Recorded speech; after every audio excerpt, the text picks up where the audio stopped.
Hey guys, and welcome back to our quiet corner of history, where we gently unravel the intricate tapestries of the past one soothing detail at a time. Tonight, as the world outside softens into twilight, we're going to step into a bygone era, a place where every gesture, every glance, every whispered word was a meticulously choreographed dance on the grand stage of Victorian England. If you find peace and insight in these historical whispers, a quiet subscribe and a little like are always appreciated, though only if this calm exploration genuinely resonates with you. And feel free to share a quiet hello in the comments below, letting us know where you're drifting from tonight. Allow your mind to softly drift as we journey back to a society so rigidly structured it might feel like a waking dream. Victorian England, a sprawling industrious behemoth of an era, was not merely a collection of towns and cities, but a society held in the unyielding embrace of an invisible yet omnipresent social code. Imagine if you were living in a world where every aspect of your existence, from the very cut of your dress to the nuanced modulation of your voice, was meticulously governed by unspoken laws of decorum, a silent constitution dictating public and private life. This wasn't some abstract philosophical concept. It was the very air you breathed, shaping choices, dictating interactions, and subtly, yet profoundly influencing your innermost thoughts. Beneath this often polished surface of Victorian propriety, beneath the polite smiles and carefully curated drawing rooms, lay a robust foundation of specific economic realities. Wealth was not just a means to comfort. It was a potent currency of status, a silent declaration of your place within the intricate societal hierarchy.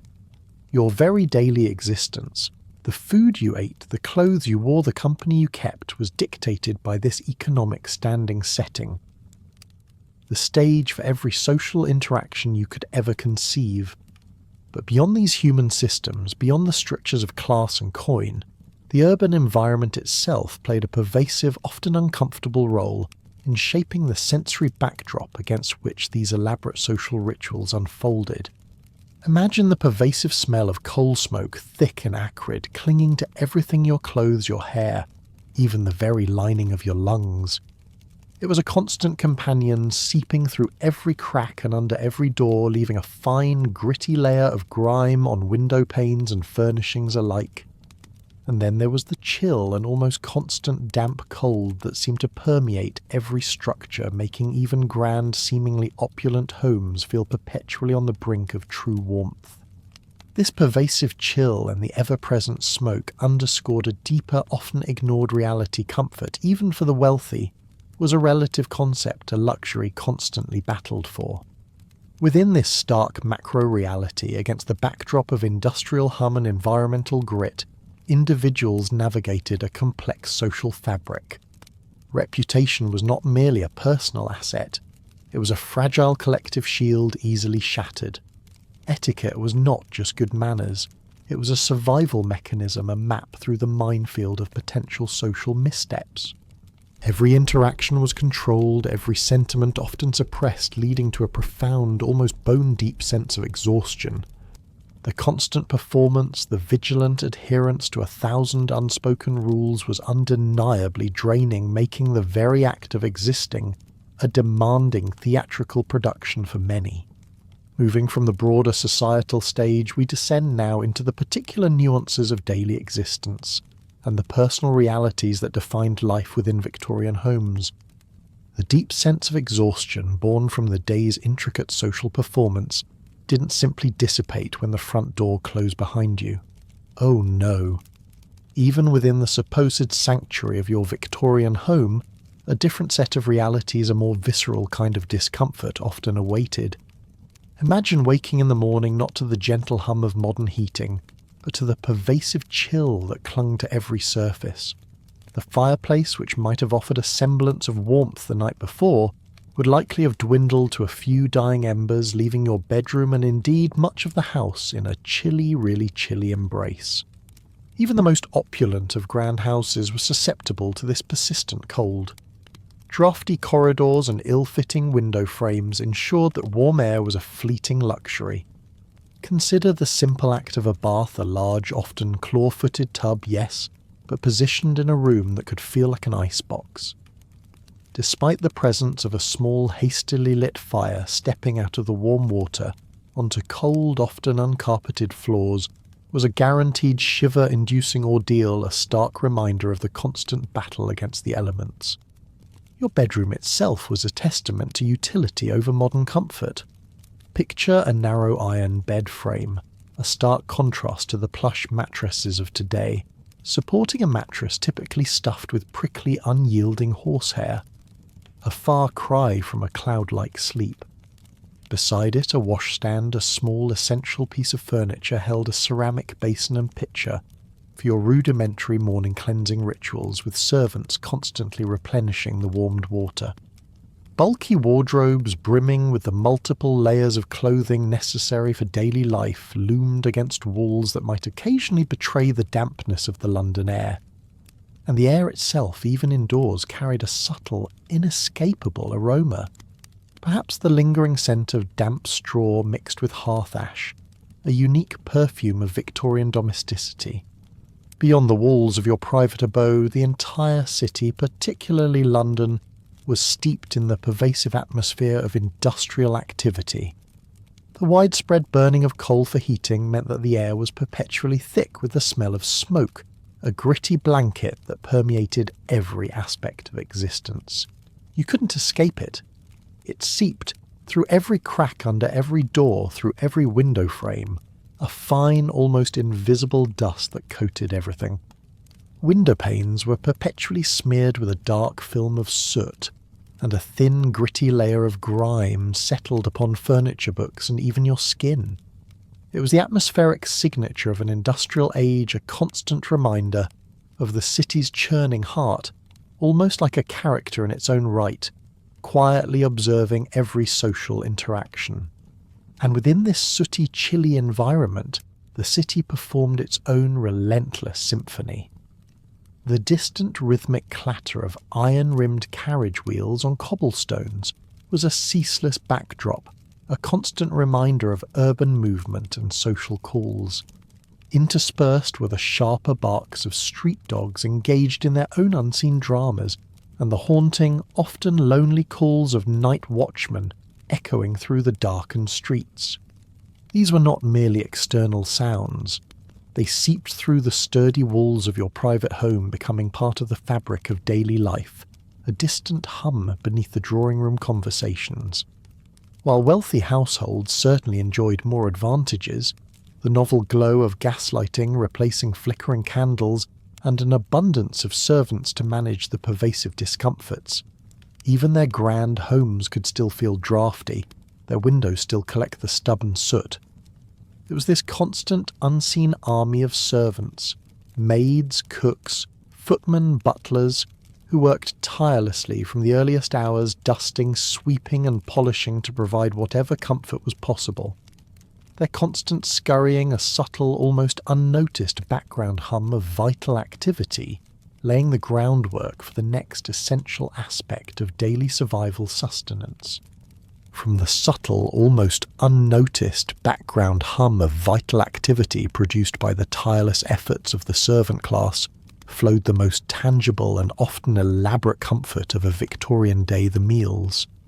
And when it came to sustenance, the Victorian breakfast stood out as a truly substantial affair, a far cry from the hurried coffee and toast many of us might grab today. This was typically the largest meal of the day, a hearty spread designed to fortify you for the long hours ahead, providing the necessary calories and warmth against the persistent chill. Imagine a table laden with a wide array of foods, platters of scrambled or fried eggs, crisp bacon, perhaps even kidneys for the more adventurous palate, along with piles of buttered toast and steaming bowls of porridge. It was a caloric powerhouse, a tangible display of household abundance, particularly for the upper and middle classes. Yet despite this cornucopia of culinary delights, a Victorian lady faced a unique and rather uncomfortable constraint at the breakfast table: her tightly laced corset. This formidable garment, a symbol of propriety and fashion, made it impossible to take more than tiny bites. The sheer physical restriction meant that even if you felt starving, you were forced into a dainty, ladylike restraint, consuming your food in small, delicate portions. It was a peculiar paradox, a feast designed for giants consumed by ladies perpetually nibbling like polite mice. This ritual of constrained eating extended to all formal meal settings. Even private family meals, breakfast included, were formal affairs. Parents would be fully dressed, ready for the day's engagements, and conversations around the table remained polite, largely impersonal, with little to no public display of affection. It was less a relaxed family gathering, and more a regulated social event even in the privacy of one's own dining room.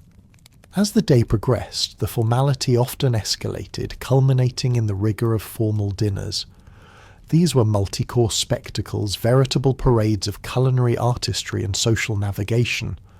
Picture a sequence of dishes, a clear consommé or a thick creamy soup to start, followed by a delicately prepared fish course, then perhaps a roasted joint of meat, a game bird, and finally a selection of intricate desserts. Each course arrived with an intimidating array of utensils, forks, knives, spoons of varying sizes, each designated for a specific purpose.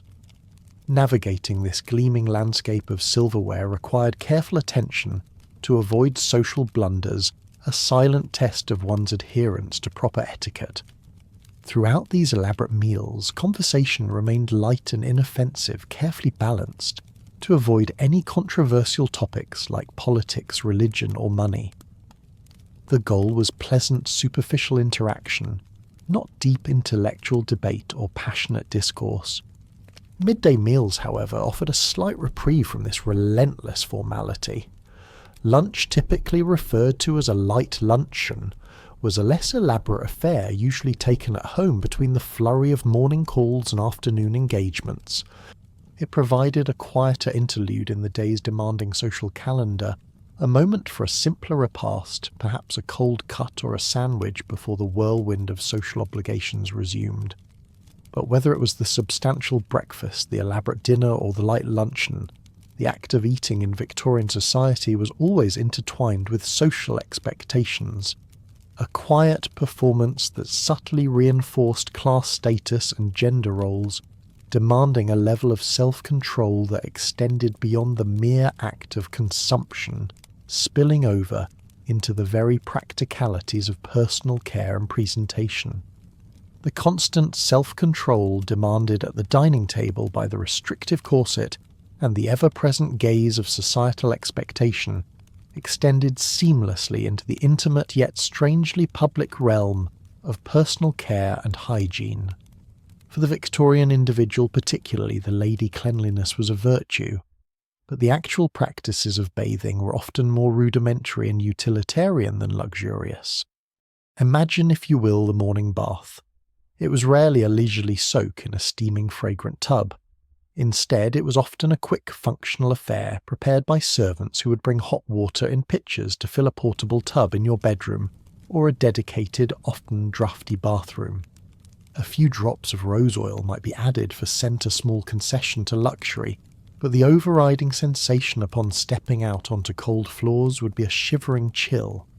This practical, rather than indulgent approach underscored the ever-present battle against the cold that permeated Victorian homes, making hygiene a necessary duty rather than a pampering ritual.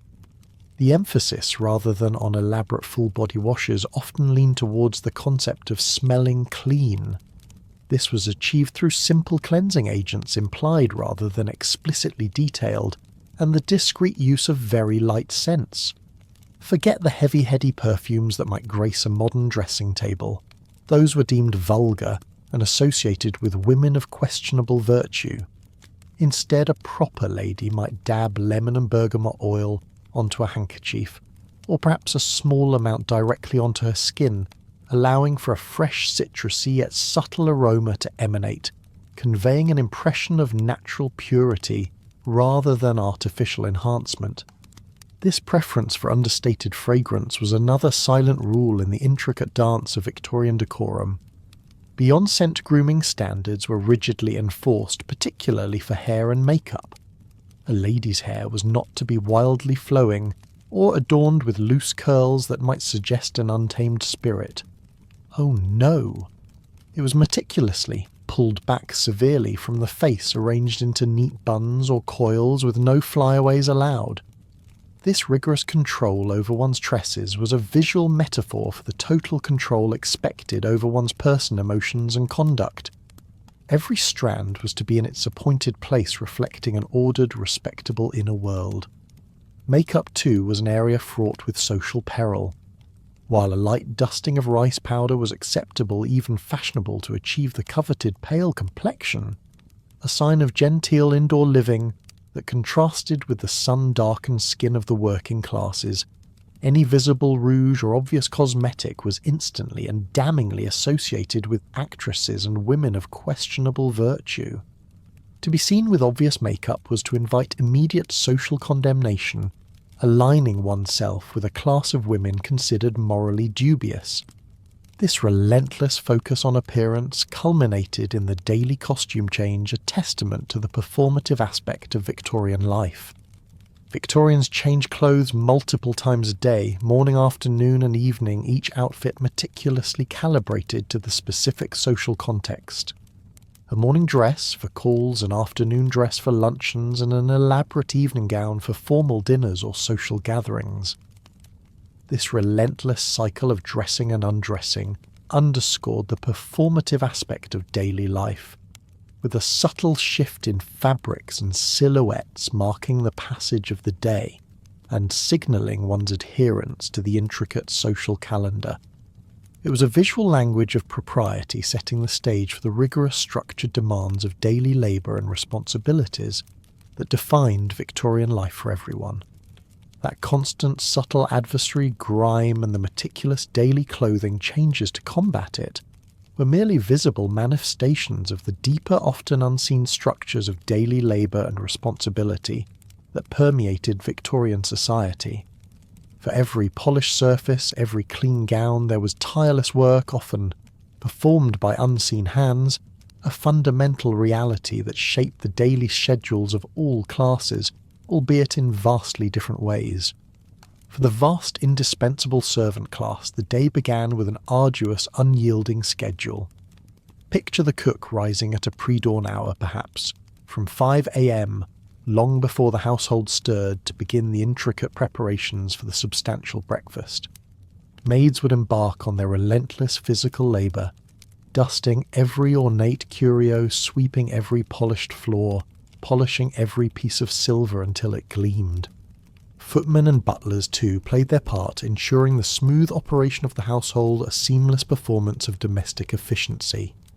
Their scurrying about was not merely a backdrop. It was the silent, unseen engine of upper-class comfort, the very mechanism that allowed the gentry their leisure and intricate social activities.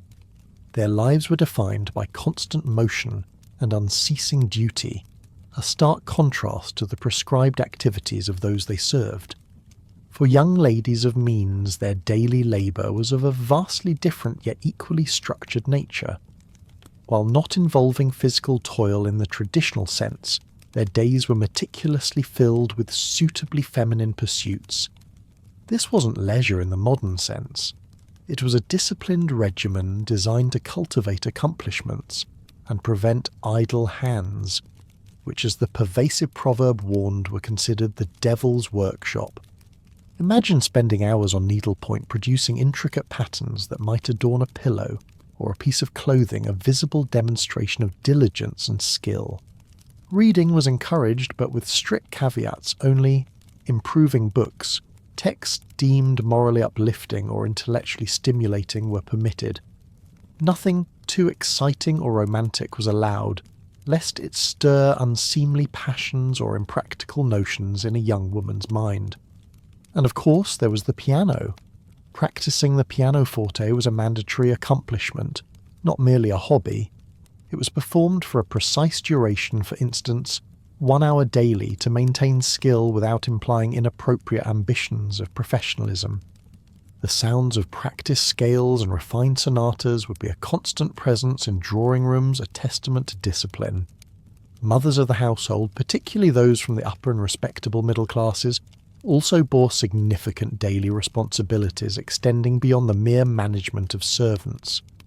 They were often heavily involved in charity work, a duty seen as an appropriate outlet for feminine energy and compassion, yet still a demanding essential responsibility. This could involve organising relief efforts for the poor and sick, collecting clothing donations, or engaging in discussions about aid provision within their social circles. These acts of good work were not just about altruism. They were a public demonstration of virtue and a way to cement one's family's standing within the community, often requiring considerable organisational skill and social navigation. Meanwhile, for gentlemen exemplified by Jane's father and brother, the public sphere offered a much wider arena of activity and significantly greater freedoms. Men engaged in business matters, conducting affairs in offices or trading houses.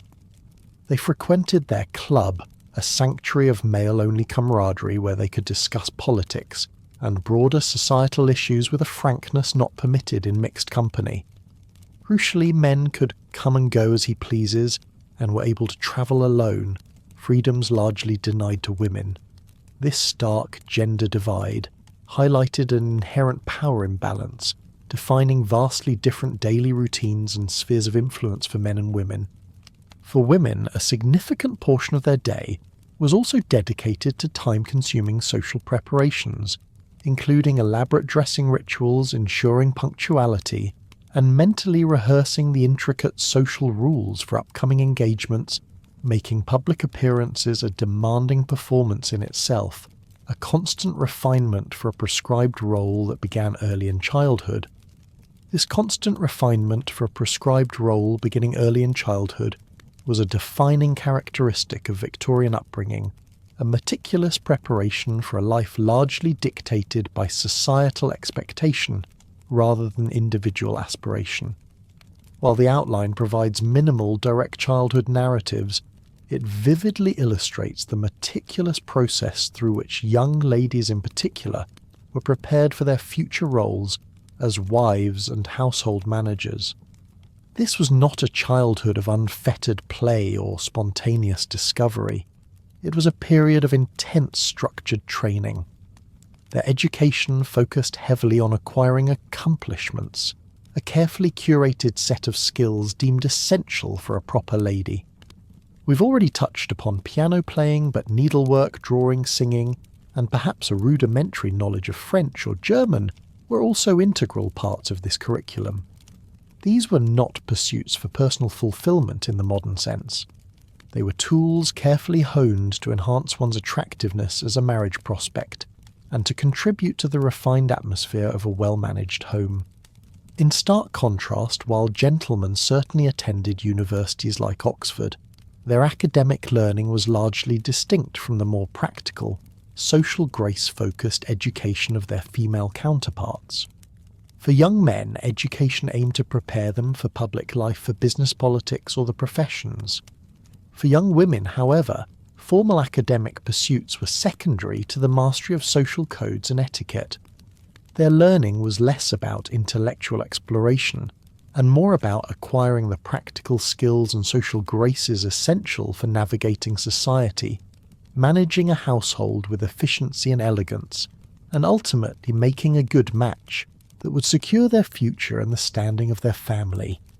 This emphasis on practical application rather than theoretical knowledge ensured that education served the overarching purpose of reinforcing the existing social order. The narrative, particularly in following Jane's journey, subtly highlights the profound transition from a sheltered life as a young lady in her parents' home to the formidable responsibilities of managing her own household as a wife. Childhood in this context was an extended period of intense preparation for these prescribed adult roles and duties. There was no true adolescence as we understand it today. Girls were trained to be small women ready to step into their domestic roles with competence and grace. Every lesson, every social interaction, every subtle correction from a governess or mother was a building block for the exacting performance of adulthood. The expectation was that by the time a young woman married, she would be fully equipped to run a large household, manage servants, entertain guests, and embody the virtues of a Victorian wife, effortlessly blending into the rigid social fabric. It was a rigorous apprenticeship culminating in the ultimate test of her preparedness marriage.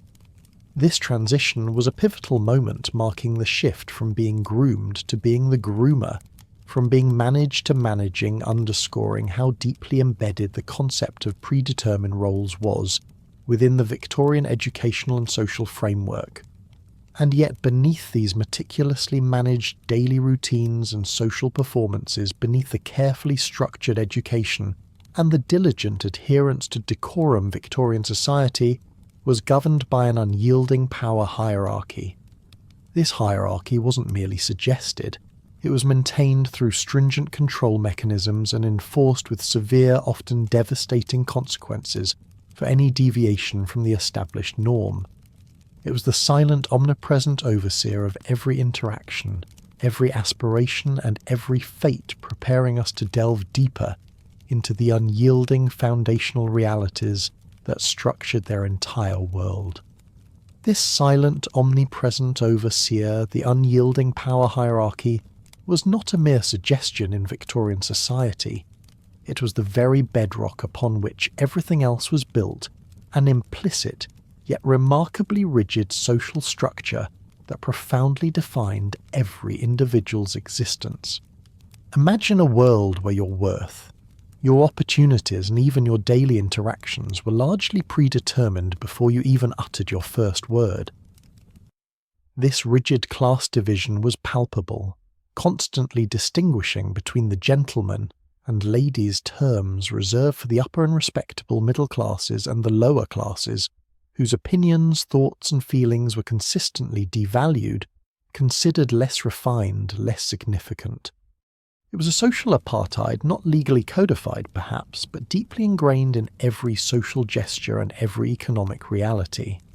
Indeed, an individual's social position was for the most part fixed at birth, casting a long, almost inescapable shadow over their entire life. This birthright influenced every single aspect of their existence, from the quality of the clothes they wore to the very circles they moved in, and crucially to their marriage prospects. There was a pervasive sense of a predetermined destiny, a path laid out by ancestry and inherited wealth. The old money-solid reputation of families like the Fairchilds was not merely a desirable attribute. It was paramount, an unassailable fortress of status that guaranteed their children a privileged entry into the highest echelons of society. You were quite simply who your family was, and your individual identity was secondary to this collective heritage. This unwavering hierarchy was even meticulously displayed at the dinner table, that seemingly intimate setting transformed into a stage for social signalling. At formal dinner, social importance dictated strict seating arrangements. The most important male guest would be accorded the place of honour seated to the hostess's right, a visible testament to his standing. From there, all other guests were arranged in descending order of social importance, a subtle, yet powerful message about status communicated without a single word. Imagine the quiet tension, the unspoken evaluations as guests carefully observed their placement, understanding precisely where they stood in the pecking order. Your seating placement was not random. It was a calibrated statement, a daily affirmation of the social structure. Underpinning this entire elaborate system was the ubiquitous servant class, a vast and often unseen army of individuals whose tireless labour formed the very foundation of gentry life. Maids, cooks, butlers, footmen, they worked relentlessly from dawn till dusk, performing the physical labour that enabled the leisure, the intricate social calls, the elaborate dinners, and the genteel pursuits of the upper echelons. Their presence was constant, their tasks often unseen, but their role was crucial, constantly reinforcing the social stratification. Their very existence was a silent acknowledgement of the leisure class, a stark visual representation of who held power and who served it. Even the most seemingly innocuous social interactions were governed by this rigid hierarchy. Social interaction between gentlemen and ladies required strict formal introductions acting as impenetrable gatekeepers. A gentleman would never presume to speak to a lady without a proper introduction from a mutual acquaintance or host. This wasn't merely about good manners. It was a mechanism to prevent casual mixing between different social strata and to uphold the meticulous boundaries of class, ensuring that encounters adhered strictly to protocol. It was a world where who you knew and who knew you fundamentally determined who you were and what you could achieve, intrinsically tying into the core economy and resource management that sustained this entire social architecture. From this intricate web of introductions and social gatekeepers, the discussion naturally turns to the core economy and resource management of Victorian society, where wealth was not merely a convenience, but a potent, visible declaration of one's standing. In this world, how you presented yourself, how you spent your money, and indeed how your family acquired and maintained its fortune were all subtle yet unmistakable displays of prosperity. Consider, for instance, the significance of arrival. To arrive in a private carriage rather than walking or taking a public conveyance was a clear statement of prosperity, instantly signalling wealth and social standing. If that carriage bore a family crest like the Fairchilds, might have it spoke volumes about lineage and serious intent, a mobile billboard of one's place in the established order. The very expense of the elaborate multi-layered wardrobes with their heavy silks, intricate lace, and numerous petticoats was another direct underscore of economic capability. These gowns were not commissioned lightly.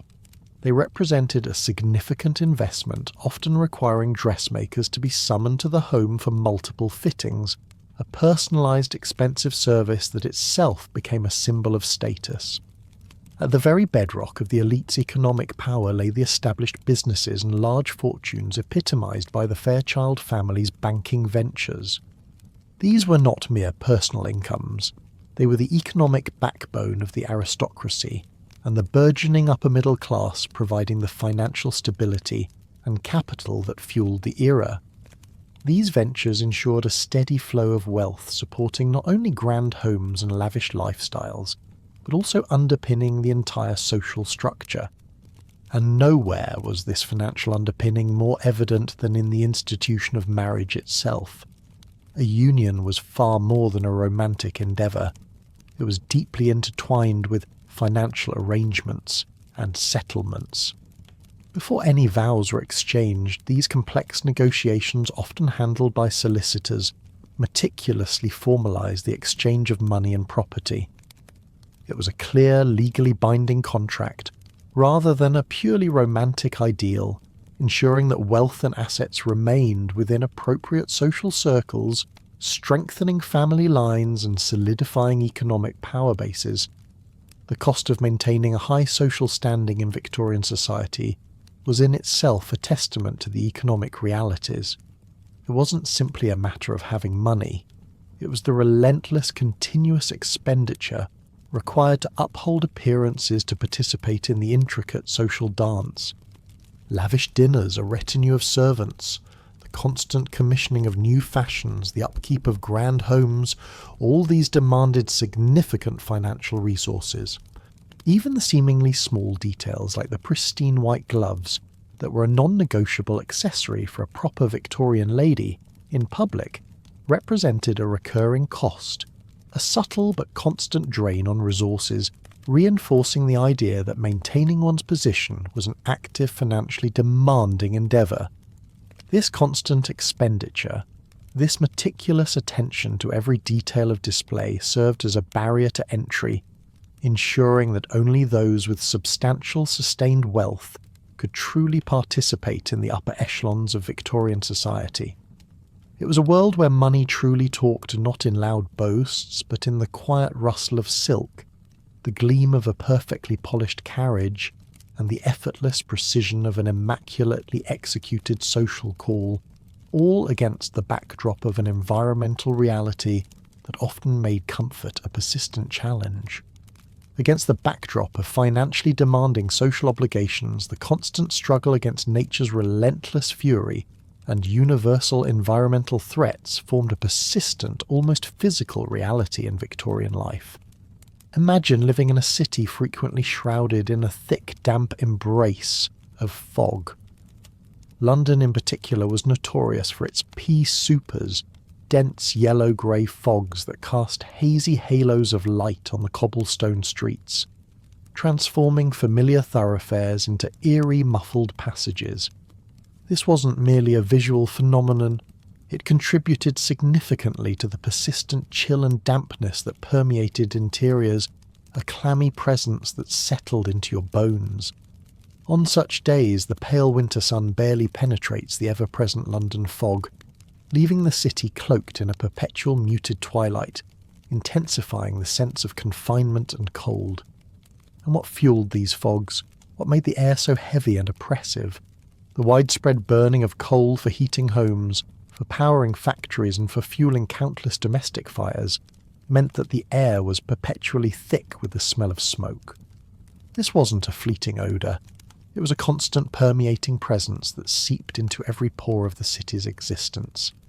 It clung to your clothes, lingered in your hair, and left a persistent gritty film on the inside of your nose and throat.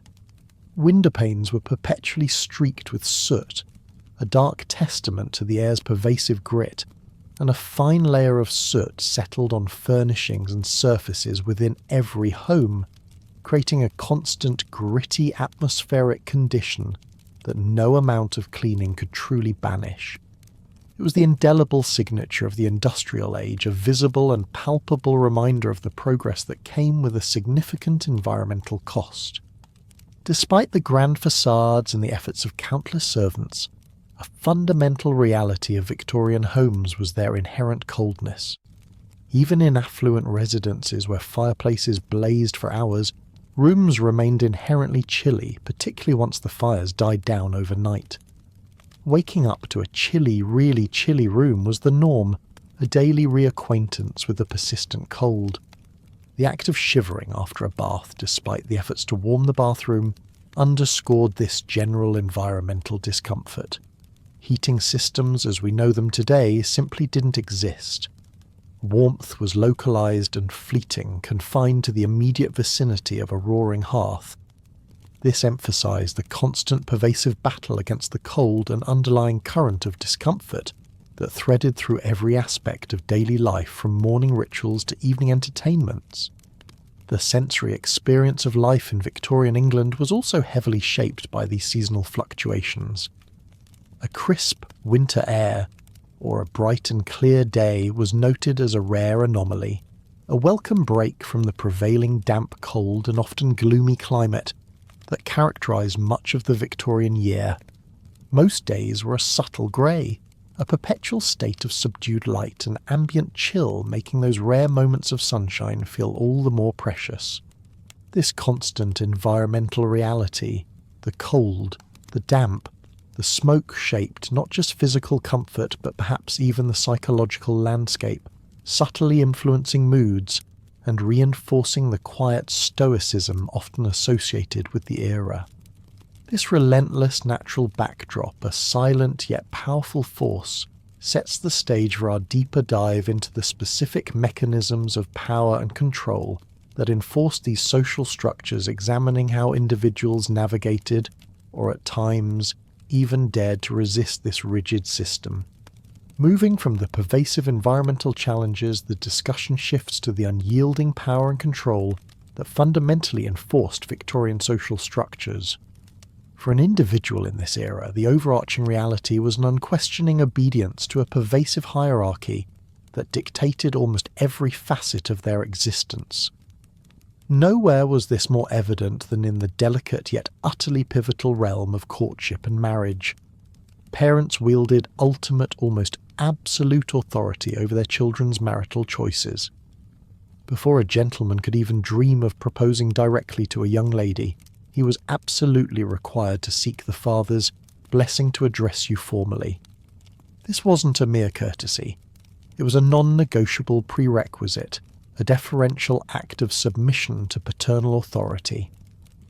The father's nod, his quiet consent, was the true gateway to a match rendering the young woman's personal feelings largely secondary, a quiet negotiation beneath the surface. And once that gateway was passed, once the vows were exchanged, a new hierarchy solidified within the marital bond. A wife was expected to submit to her husband's needs, a broad descriptor that encompassed everything from physical intimacy, often described as an uncomfortable duty to endure with dignity, to the practicalities of household management. Furthermore, she was instructed to never contradict him in public, a rule that underscored the husband's legally and socially reinforced dominant position within the household and society at large. His word was law, his authority unquestioned, at least within the confines of public perception. This expectation of wifely submission wasn't just a suggestion, it was a deeply embedded societal norm reinforced by law and custom, leaving little room for individual expression or dissent. Indeed, the sheer complexity and omnipresence of Victorian social rules meant that society itself served as the most formidable enforcer of these power dynamics. There was no need for a formal police force to monitor every social interaction. The collective gaze of acquaintances, family, and even servants was enough. Every action, from what you wear, how you speak, how you walk, was meticulously governed by these unwritten laws. To make one wrong move, to commit even a seemingly minor social transgression, could lead to immediate and devastating social disgrace. Reputation that most fragile of Victorian currencies could be shattered in an instant, leading to ostracism, banishment, or worse. The weight of societal judgment was a constant suffocating pressure, ensuring adherence through the fear of swift and brutal consequences. This intricate web of control also manifested in significant gendered freedoms and constraints. Men like Jane's brother James enjoyed a latitude of movement and engagement significantly denied to women. A man could come and go as he pleases, able to engage in sports, discuss politics and business openly in his club, and even travel alone, without fear of damaging his reputation. This stark gender divide was a glaring highlight of the inherent power imbalance in daily life and societal expectations. Women's lives, in contrast, were heavily chaperoned, confined to specific spheres, and constantly scrutinized, their autonomy severely curtailed in comparison.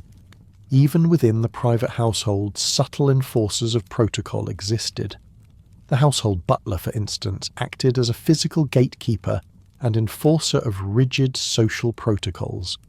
From receiving visiting cards on a polished silver tray to formally announcing guests with impeccable precision, the butler physically embodied the meticulous adherence to established hierarchy and status. He was the first line of defense against social impropriety, ensuring that every encounter adhered strictly to the prescribed order. This pervasive, multi-layered enforcement from parental authority to societal gaze to household staff seamlessly intertwined with the legal and informal enforcement mechanisms where reputation became the ultimate verdict. From the meticulous choreography of household protocol to the subtle dictates of familial authority, the pervasive multi-layered enforcement meant that reputation truly was the ultimate verdict in Victorian England, often functioning as a more immediate and devastating justice system than any formal court. For social transgressions, the justice system was frequently informal, but undeniably brutal social ostracism. A ruined reputation, particularly for women, led to a swift and painful social exclusion, effectively banishing an individual from their established circles. Consider the cautionary tale of Mrs. Pembroke. The mere sighting of her alone in his carriage with a bachelor Mr. Foster was enough to ignite a firestorm of gossip. This seemingly innocent indiscretion by Victorian standards swiftly led to her social undoing. The whispers intensified, her invitations ceased, and she was ultimately sent to relatives in Scotland, a euphemism for banishment illustrating the swift and brutal power of societal condemnation. Her life as she knew it was effectively over a public execution by whispers. It's crucial to note here the stark double-standard men glaringly faced far fewer consequences for similar indiscretions, their reputations largely shielded by gender privilege. A key mechanism designed to prevent such reputational ruin, particularly for unmarried women, was the omnipresent system of chaperonage. The constant presence of chaperones for unmarried couples was not merely a custom, it was a crucial mechanism to enforce propriety and prevent any action, or even the appearance of an action that could compromise a lady's reputation. Engaged couples like Jane and Thomas, despite their declared intentions, were never alone together until after you're married. Every conversation, every interaction took place under the watchful eyes of a third party, often a parent or a trusted older female relative. Doors were left open, ensuring parents were within earshot, a subtle but constant reminder that private moments were a luxury reserved for the marital state. This system served as a protective barrier, yes, but also a constant surveillance, effectively eliminating any space for genuine intimacy or spontaneous emotional expression before the sanctity of marriage. The overwhelming emphasis on reputation and strict social rules, often at the expense of personal feelings or desires, starkly implied a profound lack of individual autonomy or rights in the modern sense. Particularly for women whose entire lives were largely dictated by external expectations and rigid codes of conduct, there was very little room for self-determination. A woman's choice of husband, her daily activities, even her internal emotional life, were expected to conform to the prevailing standards. Any deviation was met with swift judgment, reinforcing the idea that the collective good, the preservation of social order and family honour, far outweighed individual desires or happiness. Your destiny was not your own. It was a societal blueprint you were expected to fill. This collective responsibility extended even to the protection of young ladies from unsavoury characters. Gentlemen known as rakes, men with dishonourable intentions towards young ladies, were actively warned against. While direct scandalous details were usually withheld from sheltered young women to protect their sensibilities, explicit warnings like Thomas's to Jane about Lord Barrington served as vital protective measures against social ruin. These warnings, often delivered in hushed tones or veiled language, highlighted the constant vigilance required to navigate the treacherous social landscape. Even the bonds of family were enlisted in this surveillance. Brothers, often operating with more social leeway than sisters, sometimes took it upon themselves to deliver shockingly direct warnings about dangerous men bypassing the usual conversational restrictions to protect their family's honour. James, for instance, might bluntly call Lord Barrington a rake to Jane and advise her to just stay away from him, a stark reminder of the ever-present shadow of social death, and honour which served as a potent tool of control. The stark reminder of social death and honour, a pervasive tool of control, cast a long shadow over every decision-making reputation, not merely a social nicety, but a matter of perceived life and death in Victorian society. While not always literal demise, the loss of honour or reputation was indeed akin to social death, a devastating blow that could lead to utter ruin and banishment from one's established circles. Consider the case of Lord Barrington, a man whose certain reputation and whose behaviour was considered less than honourable. This wasn't merely a personal flaw. It meant he was not received in the best houses, a significant social penalty that rippled outwards, affecting his social circle and limiting his opportunities. His very presence could be seen as a taint, underscoring how deeply interwoven individual behaviour was with family honour and the collective standing of one's associates. To be socially excluded was to cease to exist within the only world that mattered to the elite. This intense focus on protecting one's honour extended to the active warning against individuals perceived as threats, particularly the aforementioned rakes. These gentlemen, often charming but with dishonourable intentions towards young ladies, were the hidden dangers lurking beneath the polished surface of polite society. Though direct scandalous details were typically withheld from young ladies whose delicate sensibilities were to be preserved, the warnings themselves were explicit and chilling. Imagine Thomas perhaps subtly but firmly cautioning Jane about Lord Barrington, a quiet whisper of advice that carried the weight of profound consequence. These veiled warnings served as vital protective measures, safeguarding not just individual purity, but the collective family honour from potential ruin. It was a constant unspoken vigilance, a societal shield against a specific kind of moral decay. Sometimes the delicate veil of polite society had to be momentarily lifted, and the blunt truth delivered often by those closest to you. This was particularly true for brothers, operating with significantly more social leeway than their sisters. Brothers sometimes took it upon themselves to deliver shockingly direct warnings about dangerous men. They could bypass the usual conversational restrictions, speaking plainly and without euphemism, all in the service of protecting their family's honour. Imagine Jane's brother pulling her aside for a rare moment of unvarnished truth, perhaps, after overhearing a snippet of gossip at his club. He might bluntly call Lord Barrington a rake, cutting through the polite ambiguities and unequivocally advise her to just stay away from him. This stark fraternal intervention was a testament to the high stakes of reputation, where the immediate protection of family honour superseded even the strictures of polite conversation. It highlighted the pervasive nature of control even among family members, ensuring adherence to the unspoken laws.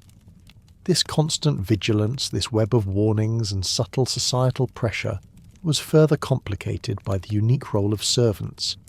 Servants, particularly ladies' maids and footmen, were acutely aware of all household happenings. They were the silent witnesses to intimate moments, the purveyors of unspoken truths, and frequently gossip amongst themselves. This servants' network was an incredibly efficient, albeit informal, intelligence agency. Any show of excitement, any minor indiscretion, or even a cherished secret, like Jane's quiet delight over a poetry book from Thomas perhaps slipped to her secretly, could quickly become public knowledge. The whispers below stairs travelled swiftly, reinforcing the constant vigilance required to maintain impeccable family honour. You were never truly alone, never truly unobserved. Every action, every suppressed emotion risked exposure, underscoring the suffocating weight of clan identity, where reputation was truly a collective burden. The suffocating weight of clan identity, where every private delight and every public misstep contributed to a collective burden of reputation, was an inescapable reality for every Victorian individual. In this society, family was not merely a unit. It was the foremost identity, the lens through which every action, every choice, and every aspiration was viewed. Your personal narrative was inextricably woven into the grand tapestry of your family's collective standing. Therefore, a good match was not just about finding personal happiness. It was about securing immense social status and advantage for the entire lineage. When a suitor like Thomas Fairchild presented himself with his old money-solid reputation, he brought far more than individual charm or affection. He brought an entire history of financial stability, social acceptance, and unwavering respectability to the entire Wilson lineage Jane's family. It was a strategic alliance, a reinforcement of the familial fortress. Public displays, too, served as powerful affirmations of this family standing. The subtle elegance of a perfectly appointed carriage bearing the Fairchild crest was not just a means of transport, it was a mobile billboard of their unassailable social position. The lavishness of a wedding breakfast, a meticulous affair with carefully chosen flowers, abundant food and esteemed guests, served as a public declaration, a grand performance announcing the successful merging of two respectable lines. These were not mere celebrations. They were highly curated events designed to solidify and broadcast the family's place in the social hierarchy, ensuring that their collective honour was recognised and affirmed by all who mattered. The generational impact of actions was profound and inescapable. A marriage in this intricate social dance fundamentally connected two entire family lines, not just two individuals. This made the good family and solid character of a suitor absolutely paramount. Any scandal, any misstep by an individual could cast a long damaging shadow over generations, tarnishing the family name for years, perhaps even decades to come. Think of the immense relief, perhaps, of Jane's mother when Thomas received her approval. This wasn't simply about Jane's personal joy. It stemmed from the profound social and financial benefits his family brought to the entire Wilson lineage, ensuring their future prosperity and cementing their continued good standing in society. It was a strategic investment in the family's future. Conversely, the far-reaching impact of scandal could be truly devastating. A single indiscretion, a perceived moral failing, could shatter not just an individual's life, but deeply affect their extended family standing. Lord Barrington's certain reputation, fueled by behaviour that was less than honourable, meant that he was not received in the best houses, a significant social penalty that extended far beyond him, subtly affecting his social circle and demonstrating how deeply interwoven individual behaviour was with family honour. His transgressions had collective repercussions, a ripple effect of disapproval, and the custodians of this delicate information, the silent observers who could quickly disseminate any potential threat to family honour, were often the servants. Servants, particularly ladies' maids, who spent intimate hours dressing their mistresses, and footmen who saw all visitors, were acutely aware of all household happenings. They were the silent witnesses to intimate moments, the purveyors of unspoken truths, and frequently sources of gossip amongst themselves. This servants' network was an incredibly efficient, albeit informal, intelligence agency. Any show of excitement, any minor indiscretion, or even a cherished secret like Jane's quiet delight over Thomas's gift of a poetry book, perhaps slipped to her secretly, could quickly become public knowledge. The whispers below stairs travelled swiftly, reinforcing the constant vigilance required to maintain impeccable family honour. You were never truly alone, never truly unobserved. Every action, every suppressed emotion risked exposure, underscoring the suffocating reality of public scrutiny. This constant performance under invisible eyes in turn shaped the meticulous dance of communication and social etiquette. This pervasive reality of public scrutiny, where every action was meticulously weighed, demanded a profound emotional control that found its most intricate expression in the meticulous, almost surgical control of communication and social etiquette. These were the unspoken laws of interaction, the invisible threads that wove through every encounter, creating a complex social fabric where every word, every gesture was weighed and measured. Consider, for example, the bewildering morning call ritual. Despite its misleading name, the morning call strictly occurred not in the morning, but precisely between 3 and 5 p.m., lasting no more than 15 minutes. This wasn't merely a polite visit, it was a high-stakes exercise in punctuality and brevity, requiring visitors to carry pocket watches to avoid the grave social offence of overstaying. The pressure to conform to adhere to this precise timing was subtle yet palpable. Imagine Jane precisely at 11:00 a.m. making her morning call with Mrs. Hartley. This seemingly simple social visit became a high-wire act of punctuality and brevity, concluding exactly at 11:15 a.m., a testament to the rigorous adherence to unspoken time limits. Conversation itself was a minefield, a treacherous landscape, where a single wrong turn could lead to social ruin. Personal opinions, especially robust or passionately held ones, were deemed vulgar and considered suitable only for lower classes. Politeness, that highest of Victorian virtues, demanded strict adherence to safe topics, the weather, recent inoffensive performances, perhaps a new book that had received universal acclaim. Discussions of politics, religion or money were scrupulously avoided, considered far too controversial and potentially divisive for polite company. Curiosity about others' private lives, even significant events like engagements, was strictly curtailed. One must congratulate without prying for details. Imagine Jane, despite her burning curiosity, refraining from asking Charlotte Hartley for any specifics about her fiancé, a silent testament to the unspoken rule of respectful distance. Romantic interest, that most volatile of human emotions, was communicated through an intricate dance of indirect cues, a subtle art of flirtation and compliments that would be entirely lost on a modern observer.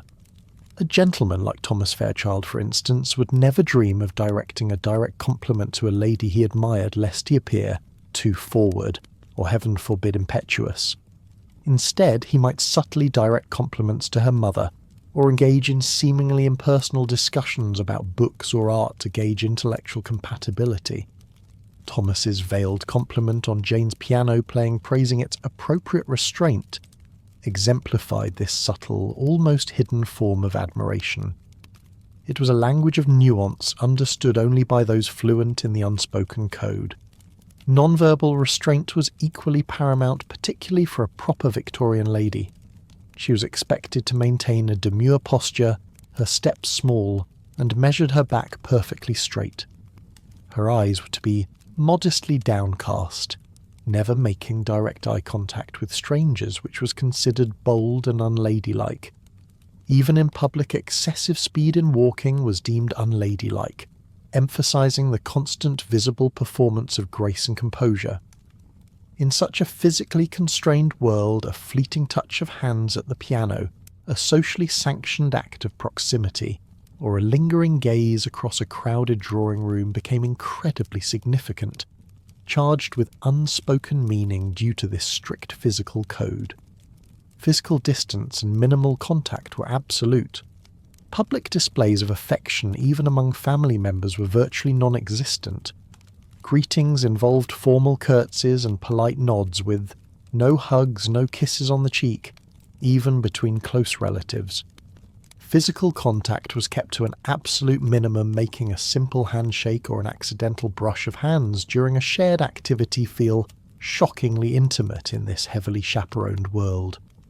It was a society where touch held immense, almost electric significance, precisely because it was so rare and so carefully controlled, paving the way for the ultimate gatekeepers of social interaction, the indispensable visiting card and the formal introduction. From the shocking intimacy derived from a rare brush of hands in a world of minimal physical contact, we turn to the profound significance of formalized social gestures, especially those involving the indispensable visiting card and the solemnity of formal introductions. These seemingly mundane items were in reality crucial social tools serving as both formal records and gatekeepers to the intricate labyrinth of Victorian social circles. Imagine the intricate dance upon arriving for a call. A visitor would present a small, elegantly engraved visiting card to the butler on a silver tray.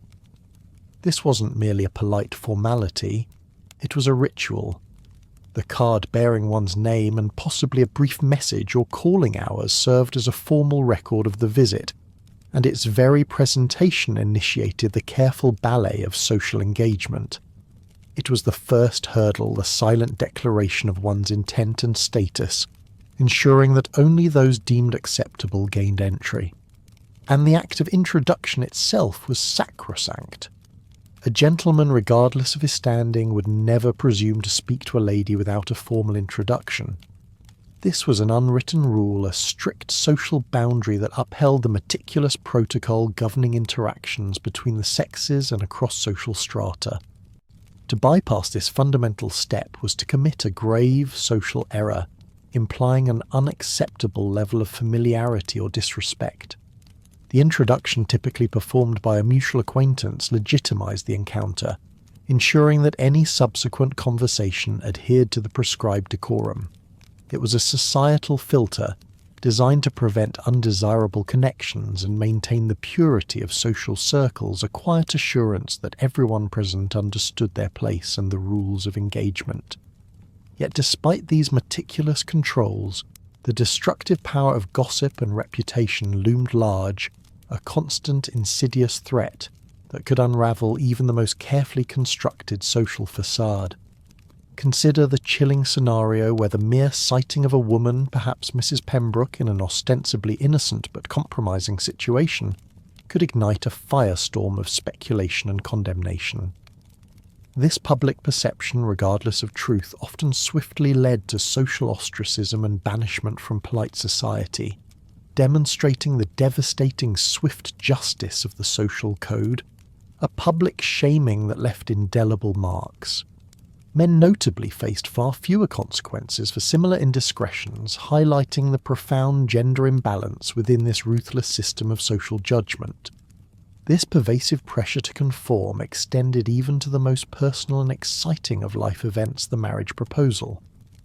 Regardless of a lady's internal anticipation or excitement, she was expected to maintain a composed exterior, appearing genuinely surprised and even overwhelmed by the proposal.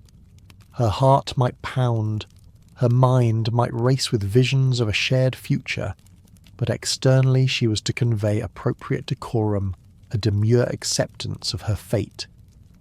Jane's internal struggle to convey appropriate composure while feeling genuinely overwhelmed by Thomas's heartfelt proposal underscored this exhausting emotional performance. It was a moment of profound personal significance, yet even then the individual's true feelings were secondary to the meticulously choreographed display of ladylike modesty and compliance, setting the stage for the broader cultural disciplines which functioned as daily performances of virtue. This exhausting emotional performance demanded, even during a marriage proposal, permeated every aspect of Victorian life, shaping cultural disciplines into elaborate daily enactments of virtue. Every outfit, every musical note, every carefully chosen word was part of a continuous visible demonstration of one's adherence to societal ideals. Nowhere was this more evident than in the ornate rituals of dressing and appearance which transformed daily attire into a physical burden and a social shield.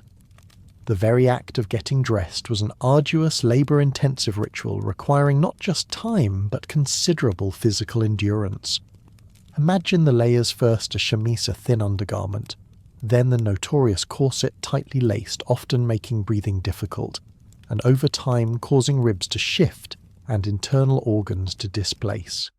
Over this came 3 or more petticoats, each adding significant bulk and weight, creating the desired bell shape.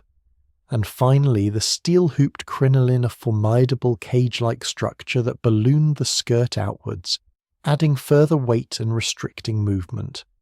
This entire ensemble, weighing around 15 lbs, was less a fashion statement, and more a wearable philosophy, often accompanied by the rustle of silk and the subtle creak of hoops as one moved.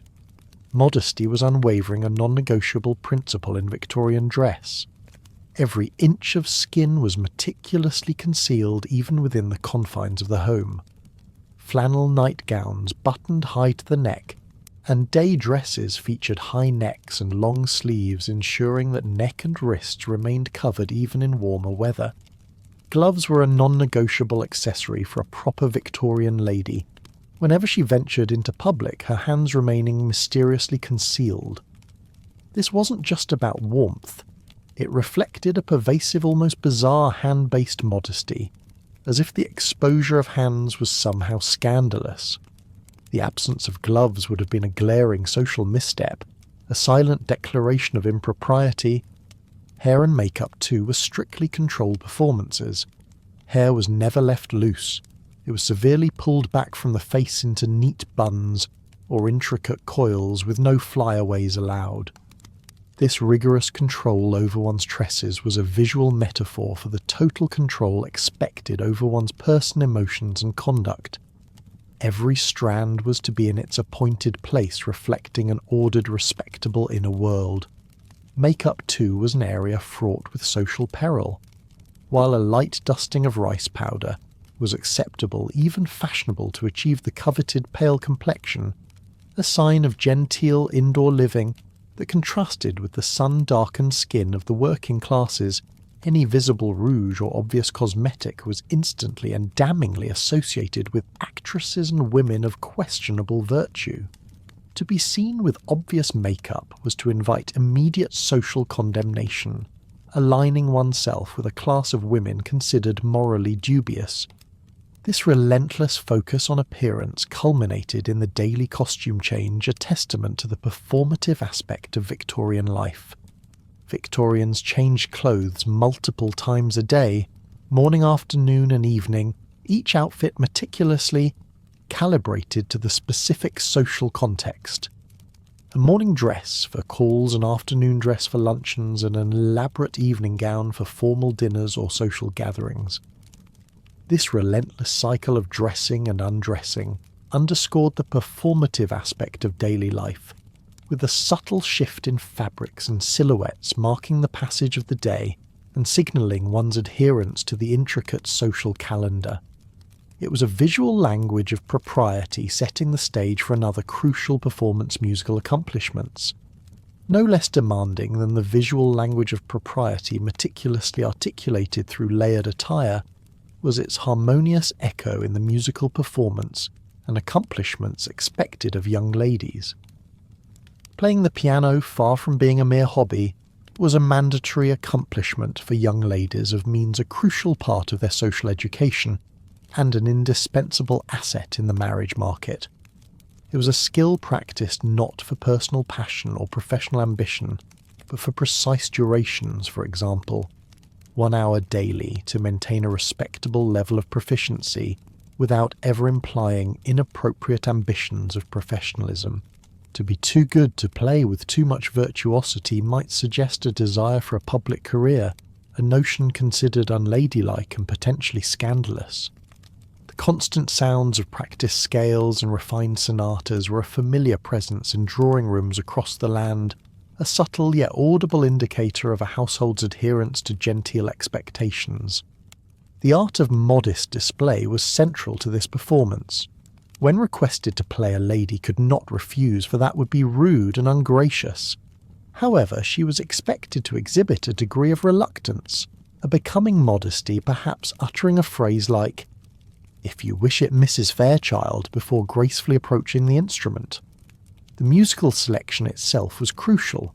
It needed to be technically challenging enough, perhaps a piece by Mozart or Beethoven, to demonstrate talent and discipline, but never so flamboyant as to seem showy or overly emotional. Passionate, unrestrained expression in music, much like in conversation, was reflective of the societal aversion to overt passion considered almost vulgar. The performance was about control, refinement, and a polished, understated skill rather than raw, unrestrained emotion. Within this carefully orchestrated musical setting, a seemingly innocuous act could take on profound social significance, the turning of pages. For a gentleman to turn pages for a lady at the piano was a highly significant gesture, placing him in a position of rare, almost sanctioned intimacy. It provided a socially acceptable excuse for close proximity, allowing for accidental touches of hands that, in a world where physical contact was so strictly curtailed, could feel like an electric shock, despite the outward composure maintained for the watching crowd. It was a fleeting, unspoken connection, a moment of heightened awareness in a society that otherwise demanded absolute physical restraint. This small, seemingly insignificant act was in fact a subtle, yet potent indicator of budding interest, a quiet advance in the carefully choreographed dance of courtship. This controlled environment, where even the turning of a page held deep meaning, leads us directly into the heart of courtship itself, a formalized indirect dance where every step was measured and every emotion carefully suppressed, much like the gentle, almost imperceptible shift of the tide. Stepping into the world of Victorian courtship was indeed like navigating a formalized indirect dance, where every step was measured and every emotion carefully suppressed. This was no spontaneous blooming of affection, but a slow, meticulously orchestrated process, often initiated and heavily guided by mothers who acted as vigilant conductors of the social symphony. They meticulously arranged opportunities for young people to meet carefully curating guest lists for social gatherings. Imagine Mrs. Fairchild with a glint of subtle purpose in her eye, inviting Jane to musical evenings or afternoon teas, specifically to facilitate interaction with her son Thomas. These were not casual encounters. They were strategic placements designed to allow observation and subtle assessment, ensuring that any burgeoning connection developed under the careful gaze of maternal oversight. Both the gentleman and especially the lady were expected to play a peculiar game of pretending disinterest. Overt eagerness, particularly from a young lady, was considered a fatal flaw in a potential suitor's eyes. It suggested a lack of proper modesty, an unseemly forwardness that could actively deter a respectable gentleman. Jane's mother, ever the pragmatic strategist in the delicate war of hearts, would constantly caution her daughter, a quiet whisper in her ear. Nothing scares away a potential suitor faster than an eager young lady. This created a delicate psychological tension. One had to be engaging enough to attract interest, yet reserved enough to appear properly demure and unattached. A constant tightrope walk between allure and aloofness. As a gentleman's intentions grew more serious, he would signal them through a series of increasingly public declarations of interest. One significant step involved escorting a lady to prominent social events. This wasn't merely a polite gesture, it was a clear statement of his serious intentions, a public stake in his claim. For example, Thomas escorting Jane and her mother to the Royal Academy was far more than a cultural outing. It was a visible statement of his family's prosperity and his serious intentions, ensuring that their budding connection became common knowledge within their social circle virtually overnight. The mere act of public association, particularly at such a visible event, transformed a private understanding into a public declaration, signalling to everyone that a formal courtship was underway. This slow public unveiling culminated in the meticulously orchestrated marriage proposal itself. The formal marriage proposal was a carefully choreographed event steeped in tradition and governed by rigid protocol. Before a gentleman could even utter the words, "Will you marry me?" he first had to seek explicit permission to address you formally from the lady's father. This act of deferential respect placed the young lady in agonizing suspense. Imagine Jane waiting with bated breath as Thomas retired to her father's study, the fate of her entire future hanging in the air. This moment vividly highlighted her profound lack of direct agency in this pivotal decision. Her feelings, while important, were secondary to the patriarch's blessing. It was a union of families, a strategic alliance, first and foremost reflecting the deeply pragmatic underpinnings of marriage in Victorian society, a union that often transcended mere romantic ideals, leading to unions built on respect and practicality. From that agonizing suspense as Jane awaited her father's verdict on Thomas's proposal, we delve into the deeply pragmatic alliance that marriage represented in Victorian society. Far from a spontaneous declaration of passionate love, marriage was fundamentally viewed as a social and financial arrangement across all classes. While affection might hopefully blossom, the initial prioritization was always on compatibility, mutual respect, and crucially similar social standing. This was a union of families and fortunes, not merely hearts. The meticulous negotiation of a marriage settlement, a complex legal document outlining the transfer of money and property, handled by formidable solicitors before the wedding, underscored this practical foundation. It was a clear contract, a legal and economic partnership solidifying assets and securing social position, rather than primarily a romantic ideal. Any true affection was expected to be cultivated within the bonds of marriage, a quiet blossoming after the practicalities were settled. Women particularly possessed severely limited agency in these relationships. Their entire future happiness often hinged on making a good match that met with the explicit approval of their parents. Their desires, their personal inclinations were frequently secondary to the strategic interests of the family, and the dictates of social convention. Engaged couples remained heavily chaperoned, a vigilant oversight that ensured they were never truly alone until after marriage. This constant surveillance tightly restricted physical intimacy and open emotional expression. True feelings became hidden treasures, unspoken yearnings guarded beneath layers of decorum only to be tentatively explored once the sanctity of marriage provided the sanctioned privacy. Imagine the quiet intensity of their internal worlds juxtaposed against the constrained formality of their public interactions. Overt romantic love in the passionate, all-consuming sense was largely confined to the pages of fictional novels. And even then, such literature was often considered potentially dangerous for young ladies, precisely because it might stir the emotions and foster unrealistic expectations about the true nature of marriage. If romantic love did develop, it was expected to blossom after marriage, not before. This belief allowed for the practical necessities of the match to be made without the potentially disruptive influence of intense, unregulated emotions. The internal stirrings of affection, like Jane's quickening pulse for Thomas, were carefully hidden, considered unbecoming if expressed too openly. To display such raw emotion was to risk appearing unrefined, impulsive, or even desperate qualities entirely antithetical to the demure Victorian ideal. The devastating consequences for social transgression, particularly any hint of infidelity or even perceived indiscretion, vividly illustrated the ruthless efficiency of this system.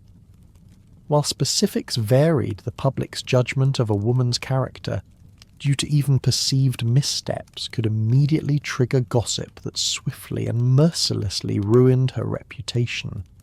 The outcome was swift banishment, social exclusion, a complete erasure from her former life.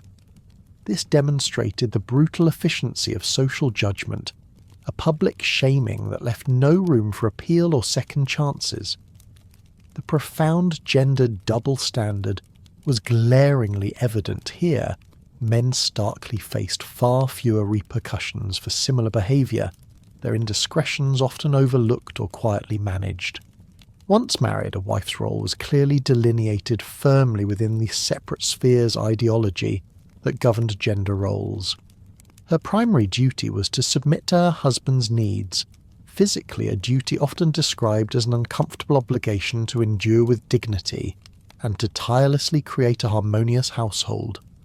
Her domain was the domestic sphere, a meticulously managed sanctuary, designed to be a peaceful haven from the pressures of the public world where men belonged.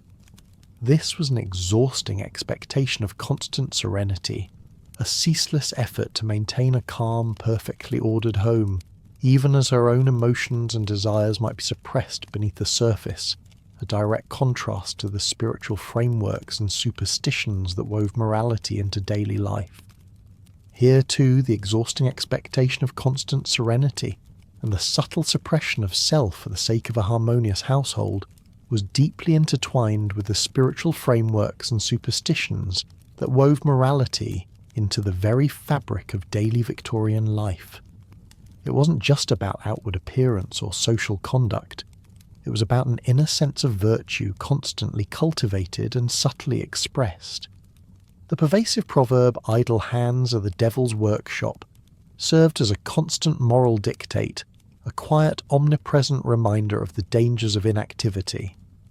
This was particularly true for women who were expected to fill their days with suitably feminine pursuits like needlepoint reading, improving books, or managing charitable endeavours. This moral framework subtly shaped daily schedules, preventing any perceived idleness that might lead to moral laxity or unseemly thoughts, reinforcing virtuous conduct as a core tenet of respectable living. It wasn't enough to simply be good. One had to be seen to be industrious in that goodness. While not explicitly religious ritual, the emphasis on personal cleanliness carried a strong moral dimension, aligning perfectly with broader Victorian values of purity, restraint and respectability.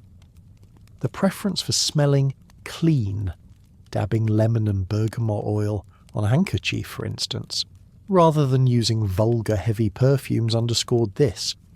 The very act of smelling naturally fresh rather than artificially perfumed was seen as a sign of inherent purity and modesty. Heavy perfumes were associated with artifice, and again with women of questionable virtue, implying a moral failing. Thus, the choice of scent became a subtle but significant moral statement, reflecting a desire to present oneself as wholesome and upright, a quiet testament to inner virtue. Beneath the veneer of Victorian rationality and scientific progress, subtle folk beliefs and superstitions lingered often, quietly woven into daily life and significant events. Consider the practice of throwing rice and flower petals at weddings for luck and fertility. While perhaps explained away as mere tradition, this act implicitly acknowledged unseen forces influencing outcomes, a quiet nod to the power of ancient customs beyond strict religious dogma. There was a tangible expression of hope for a prosperous future imbued with an almost magical intent. Similarly, the occasional thought that even the weather approves of a budding relationship or a successful social event suggests an attribution of meaning to natural phenomena, a quiet acknowledgement of fate or divine favour at play. These were not grand overt rituals, but rather small, often unarticulated beliefs that provided a subtle layer of meaning and comfort in a world defined by strict rules. These subtle spiritual and superstitious undercurrents underscored a society grappling with the tension between rigid social codes and the enduring human need for meaning and control over an unpredictable world. They provided a quiet counterpoint to the relentless pursuit of propriety, offering a glimpse into the emotional and psychological landscape beneath the polished surface. This intricate blend of moral imperatives, subtle hygiene codes, and lingering folk beliefs formed a continuous backdrop for the larger movements of society, particularly in the realm of marriage and family life, where pragmatic unions often suppressed deep emotions, mirroring the delicate balance between appearance and inner reality. That delicate balance between appearance and inner reality, often tilting heavily towards outward propriety, found its most poignant expression in Victorian love marriage and family life. These unions, as we've already touched upon, were fundamentally pragmatic alliances, a far cry from the sweeping romantic ideals often depicted in modern media. Marriage was at its core a social and financial arrangement across all classes, where compatibility, mutual respect, and crucially similar social standing were prioritized over passionate love. The very meticulous negotiation of a marriage settlement, a complex legal document outlining the transfer of money and property handled by formidable solicitors before the wedding, underscored this practical foundation. It was a clear contract, a legal and economic partnership, solidifying assets and securing social position rather than primarily a romantic ideal. Any true affection was expected to be cultivated within the bonds of marriage, a quiet blossoming after the practicalities were settled. Women particularly possessed severely limited agency in these relationships. Their entire future happiness often hinged on making a good match that met with the explicit approval of their parents. Their desires, their personal inclinations were frequently secondary to the strategic interests of the family and the dictates of social convention. Engaged couples remained heavily chaperoned, a vigilant oversight that ensured they were never truly alone until after marriage. This constant surveillance tightly restricted physical intimacy and open emotional expression. True feelings became hidden treasures, unspoken yearnings guarded beneath layers of decorum only to be tentatively explored once the sanctity of marriage provided the sanctioned privacy. Imagine the quiet intensity of their internal worlds juxtaposed against the constrained formality of their public interactions.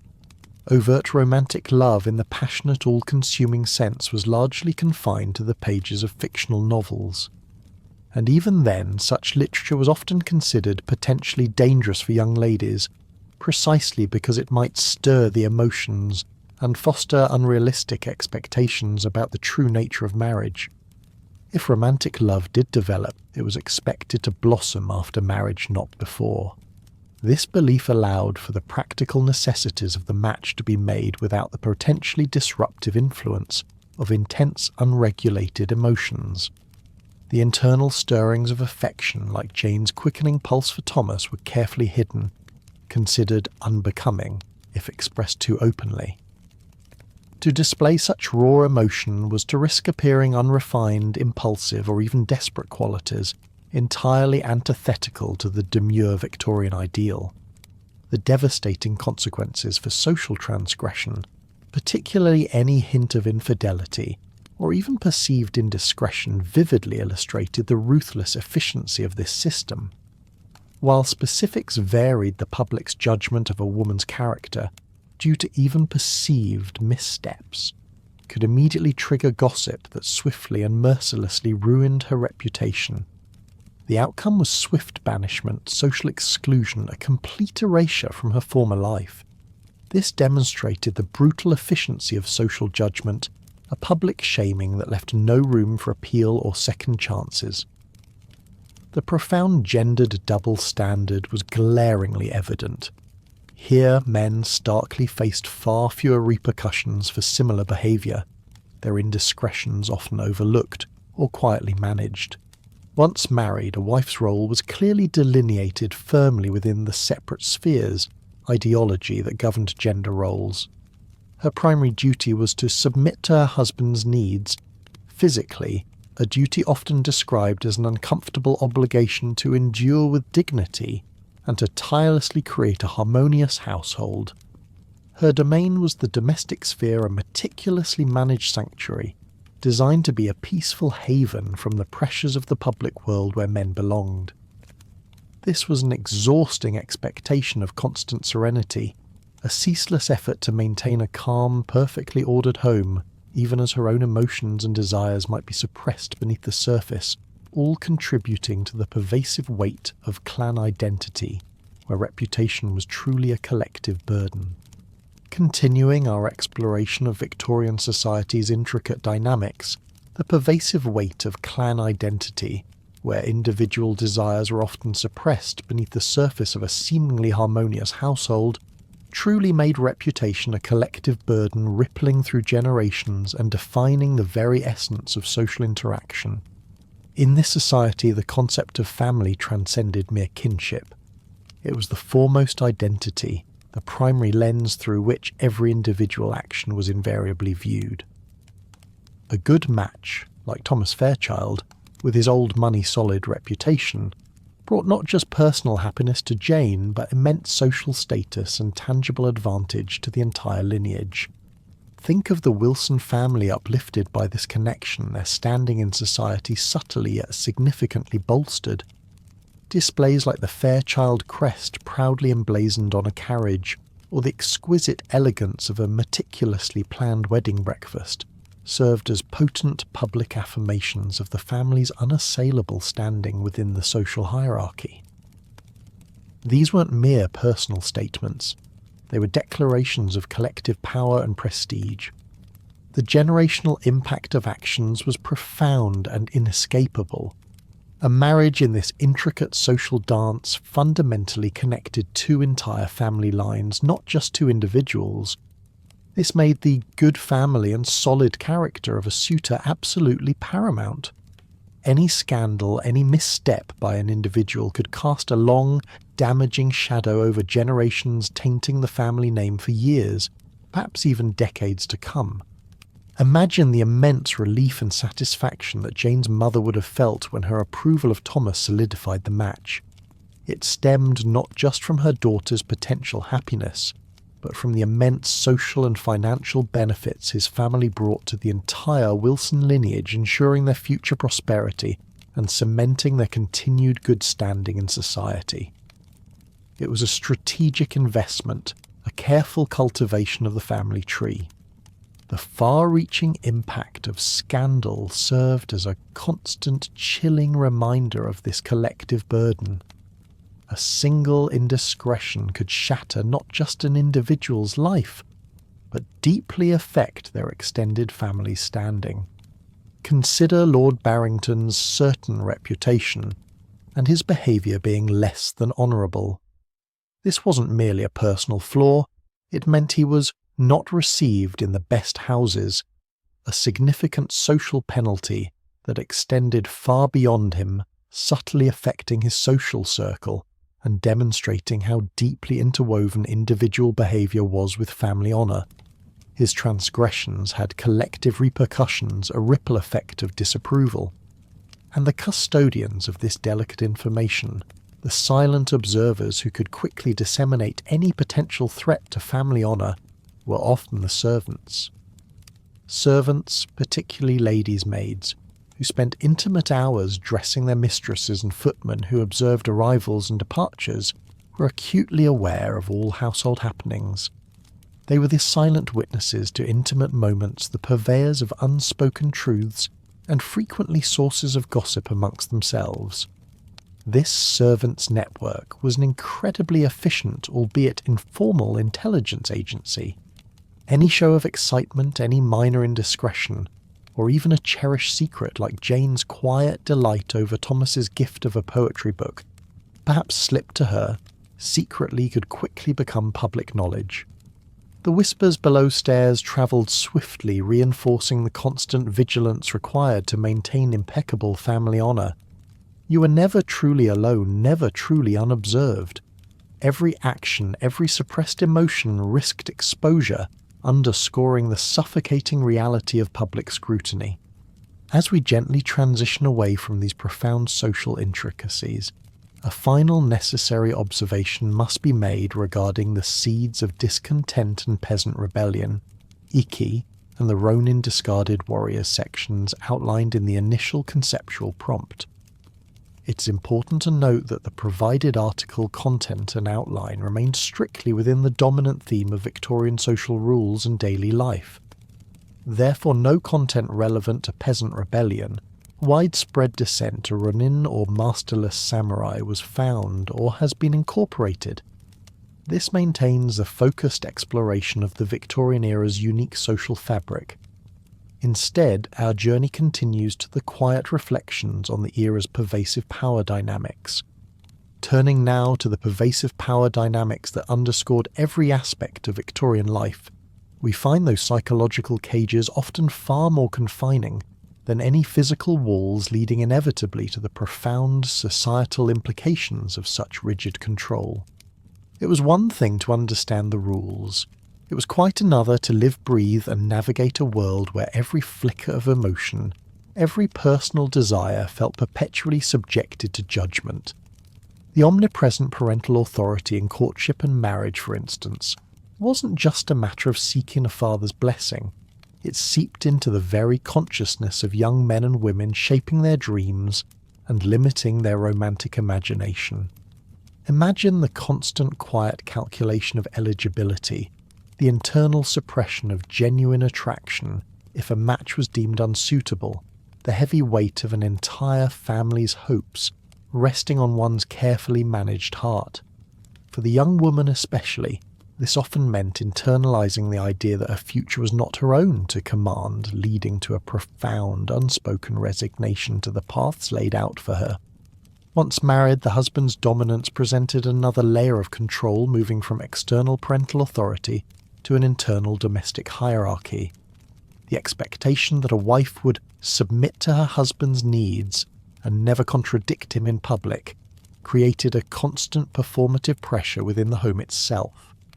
This wasn't merely about outward respect. It often demanded a profound self-censorship, a careful calibration of one's own opinions and feelings to maintain domestic harmony. The private sphere, far from being a refuge of uninhibited self-expression, often became another stage for the performance of propriety, demanding immense emotional labour from the wife, a quiet strength beneath the demure exterior. Indeed, the sheer omnipresence of societal rules as the primary enforcers meant that the pressure was truly relentless. It wasn't just about avoiding a wrong move. It was about constantly monitoring every word, every gesture, every nuance of one's expression. This perpetual vigilance created a kind of mental exhaustion, a quiet hum of anxiety that underpinned daily interactions. One couldn't simply relax and be oneself. One had to constantly assess, to measure, to perform. It was a societal contract built on unwavering conformity, where the unspoken consequence of social disgrace loomed as a tangible, ever-present threat, far more potent than any formal legal penalty for a minor social faux pas. The stark reality of gendered freedoms and constraints also contributed to this deep-seated sense of a predetermined existence. While a man like James could come and go as he pleases, discussing politics or travelling alone, his female counterparts were bound by 1,000 invisible chains of chaperonage and propriety. This wasn't just a physical limitation, it was a psychological one, fostering a sense of circumscribed possibility. Imagine the quiet frustration, or perhaps the ingrained acceptance of knowing that your world was inherently smaller, your sphere of influence confined simply by virtue of your sex. It painted a vivid picture of a world where autonomy was a privilege, not a given right. Even within the very walls of one's own home, the presence of the household butler meticulously receiving visiting cards and formally announcing guests served as a daily reminder of the pervasive enforcement of protocol. He wasn't just a servant, he was a silent guardian of the social order, physically embodying the meticulous adherence to established hierarchy. His very presence could instill a subtle sense of being observed, reinforcing the idea that even in private spaces the rules of polite society held sway, leaving very little room for true uninhibited privacy.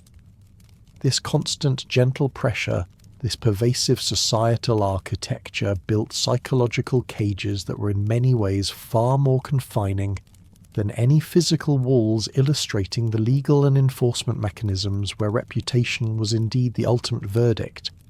From the nuanced choreography of domestic life to the broader societal landscape, the legal and enforcement mechanisms of Victorian England truly made reputation the ultimate verdict, rendering formal statutes secondary to the crushing weight of public opinion. The sheer effectiveness of social ostracism as punishment meant that the justice system for transgressions against decorum was often informal but devastating. A ruined reputation, particularly for women, became a life sentence of social exclusion and banishment.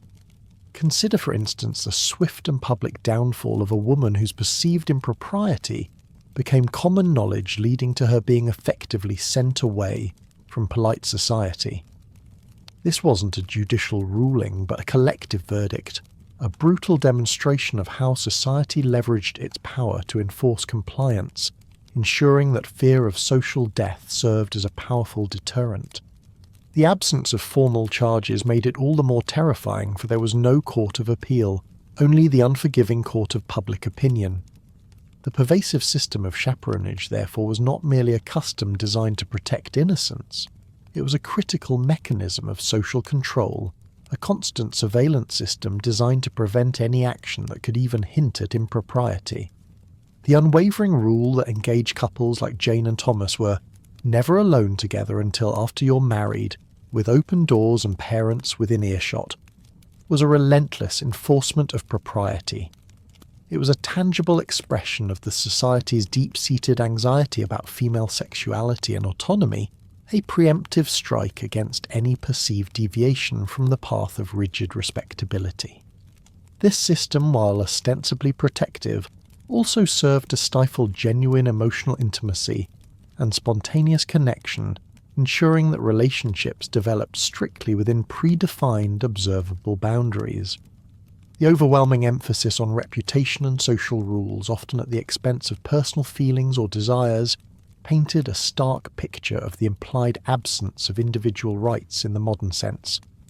Particularly for women, their lives were largely dictated by external expectations and rigid codes of conduct, leaving little room for self-determination. A woman's choice of husband, her daily activities, even her internal emotional life were expected to conform to the prevailing standards. Any deviation was met with swift judgment, reinforcing the idea that the collective good, the preservation of social order and family honour, far outweighed individual desires or happiness.